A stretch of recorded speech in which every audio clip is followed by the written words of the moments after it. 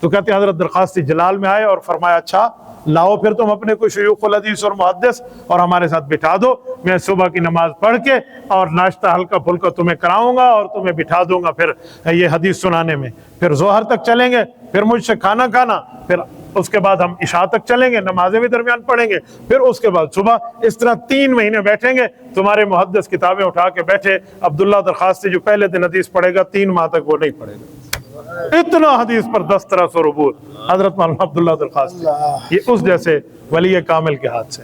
اچھا ایک بات آپ کو اور کروں، اس کا سبز رنگ دیکھ کے آپ پریشان نہ ہوں، ہمارے اکابر بزرگ اس سبز رنگ کی پگڑی علماء کو دورہ حدیث میں، دورہ تفسیر میں دستار بندی کے طور پر باندھا کرتے تھے۔